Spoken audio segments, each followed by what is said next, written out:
asalaamu calaykum waa yuusuf shire isku soo noqod wanaagsan waa maalin kale iyo scholarship kale cusub arday badan ayaa ayaamahan i weydiinaysay waxaad yuusuf oo scholarship ka soo samaysaa undergraduate-ka fursadaha ardayda u bannaan ee digriiga ama undergraduate ka dhiganaya maanta mid baan idin wadaa ardayda undergraduate-ka iyo masterkuba ay xareyn karaan maantana waxa aynu u safraynaa dhankaas iyo australia waddan aanan horay u tegin oo runtii aada u fog waqti kale iyo time zone kalena leh scholarshipkan waxaa bixinaysa jaamacadda University of Canberra waxaana la yidhahdaa Vice Chancellor Social Champion Scholarship scholarshipkan waxa uu xirmayaa bisha October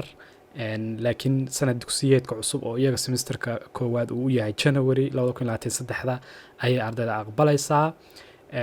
qasab waxaa marka qofku inuu soo bandhigo in uu la socdo core valueska ama jaamacadda Canberra waxyaabaha ay aaminsan tahay marka linkigaas waa sii furi kartaan waa sii akhrin kartaan scholarshipkan waxaa xareyn kara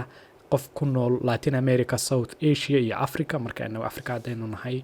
scholarshipka waa naloo ogol yahay qof aan haysan dhaqaale uu isku dabaro ama uu isaga bixiyo jaamacadda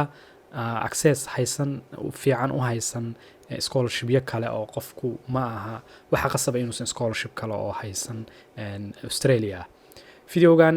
scholarshipka ayuu sii sharaxaya jaamacadda chancellorkeeda ama ayaa sharaxaya marka waad sii eegi kartaan waad daawan kartaan marka scholarshipkan faa'iidooyinkiisu waxa weeye horta wuxuu kofar gareynayaa lacag gaaraysa ilaa 50,000 oo dollar oo lacagta Australian dollarka ah tuition fee-ga oo ah lacagtii jaamacadda ayaa laga kofar gareynayaa campuska accommodationkii deegaankii jaamacadda ardaygu qofku degi lahaa bil kastana waxaa la siinayaa lacag gaaraysa 10,000 oo Australian dollar ah waxyaabaha kaloo yaryaroo waxa weeye fiisaha iyo caafimaadka iyo iyagana waa laga kofar gareynayaa yaa xareyn kara marka eligibility-ga haddaan eegno waxaa xareyn kara qofku inuu offshore yahay oo uu joogo dibadda Australia inuu xareynayo ama uu bilaabayo undergraduate ama postgraduate labada level midkood inuu xareynayo oo jaamacadda Canberra ah academic requirements kuliyaddu markaa xareynayeen waxyaabaha ay u baahan tahay ugu yaraan waa inuu 80% soo buuxiyo waa inuu offer letter haysto marka scholarshipkan waxa uu leeyahay laba weji jaamacadda aad xareynaysaa oo aad offer ka soo qaadanaysaa ama aqbalaad wejiga labaadna scholarshipka ayaa xareysanaysaa marka qofku waa inuu offer ka haysto kuliyad aqbalaad ka haysto waa inuu Australia visa ku imanayo commencing student waa inuu yahay mid sanadkan bilaabay sanad dugsiyeedka soo socda bilaabanaya January qofka waxaa halkan ku xiran ku xusan oo kale dependent badana wadamada scholarshipyada qayba u ogolaada qofka inuu xaaskiisa ama saygiisa ay soo wato laakiin scholarshipkan waxa weeye waxa ay kofar gareynayaan kaliya hal qof marka qofka familigiisu isaga ayaa hadhow dabiraya scholarshipku waxa uu sponsor gareynaya kaliya qofka ardayga selection criteria oo imaanayna maxaa lagu dooranaya dadka scholarshipkan ku guuleysanaya statement waa inuu qofku gudbiyo proposal ama statement letter of intent warqadahan scholarshipyada dhanba ardayda la weydiiyaa waa inuu soo bandhigo inuu u baahan yahay dhaqaale financial need inuu baahi dhaqaale ay jirto uusan awoodin inuu isaga iska bixiyo waa inuu values iyo uu soo bandhigo waxyaabaha la xiriira inuu yahay qof leader ah social economic equity iyo qof wax ku soo daraya sinaanta iyo horumarka dhaqaale iyo bulsho qof sidoo kale communitygiisa iyo dadkiisa soo horumarinaya oo waxyaabo xirfad leh iyo hal abuur ku soo kordhinaya inuu dhiirigelinaya dadka kale inuu qof curious yahay oo dhiiran oo haddii ilaahay ku ogol yahay waxbarasho diyaar u ah oo haddii ilaahay ku ogol yahay rabitaan haysta sidoo kale qof culture-da iyo ummadaha kalena fahmi karaya kii detailska haddaan u nimaano scholarshipkan waxaanu niri April koodeedii buu furmay runtii waqti hore furmay laakiin weli waqti baa haysataan oo 9 October 2022 xirmaya Novemberna shortlistka ayaa dadka lagu soo daraya Decemberna scholarshipka ayaa ardayda la siinaya marka inta aadan scholarshipkan apply dhihin dabcan akhri shuruudaha halkan oo ah kuwaan hadda isha soo marinay applicationka iyo waxyaabihiisa isha mari sidoo kale waxa aad hubisaa inaad timaadid qeybta koorsooyinka view all courses xagganaad waxaad ka dooranaysaa sana dugsiyeedku maadaama uu 23 yahay.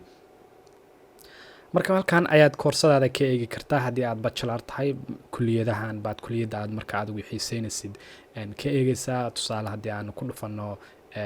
bachelors of business away business oo kale haddaan ku dhufano haddii aan business oo kale ku dhufano waxaa kusoo baxaya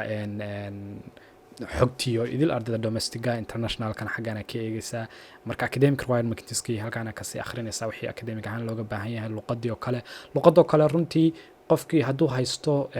jaamacaddiisu uu backgroundkiisa ama iskuul ha ahaada ama jaamacad ha ahaada hadduu master xaraynaya english kusoo bartay waa loo ogol yahay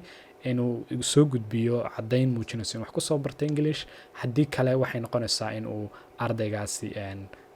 imtixaanka IELTS oo kale muujiyo ama imtixaano kale oo jaamacadda aqoonsan tahay uu keeno. marka halkan admission requirements-ki uu ku qoran yahay course requirements-ki waa xaggan iyagana ku qoran. marka hubi in aad intaadan koorsada xarayn aad eegtid waxa ay u baahan tahay koorsadan saa u xaraysid. sidoo kale hoos haddaa sii aadid waxaa u imanaysaa graduate certificate yadii graduate-kii masterkii xaggan aad marka masterskii ka akhrinaysaa oo kuliyadda u baahan tahay masters haddii ilaahay ku ogol yahay baad dooranaysaa. in education haddaan idhaahno oo kale masters in education haddaan idhaahno sidii oo kale mar kale halkan iyagana xogtii oo dhan baa ka helaysa ardayda domestica iyo internationalkaba xaggaasaad sii akhrinaysaa. marka intaadan xarayn akhri shuruudaha ma buuxisaa. goortii aad shuruudaha istiraadid waa buuxisaana xagganaad apply dhahaysaa koorsada gaar u xaraynaysaa. kadibna scholarshipka ayaad usoo laabanaysaa oo isna aad xaraynaysaa haddii ilaahay idmo bisha October 9 intaan la gaarin. marka overall scholarshipka xogtiisa guud kaas waa scholarship ay bixinayso jaamacadda Canberra oo runtii fully funded ah oo deegaankii jaamacadda lacagteedii iyo jeebgelisba aad helaysid. waxaan idin rajaynayaa guul. haddii aad wax su-aalo qabtaan qaybta commentiga igu reeba. waxa weeye guul baan idin rajaynayaa. fadlan muuqaalkan share subscribe like lana sii wadaag walaalaha u baahan scholarshipka. ardayda undergraduate-ka weydiinaya ama digriga xaraynayayna scholarshipyo badan baa idiin sii wadaa. hubi inaad gambaleelka furutisa aysan ku dhaafin fursadaha iyo fiidiyoyada scholarshipyada aan soo dhigo usbuuc kasta. ilaa kulankan kan xiga oo Yuusuf Shiro idinle isma dhaafin. assalaamu calaykum.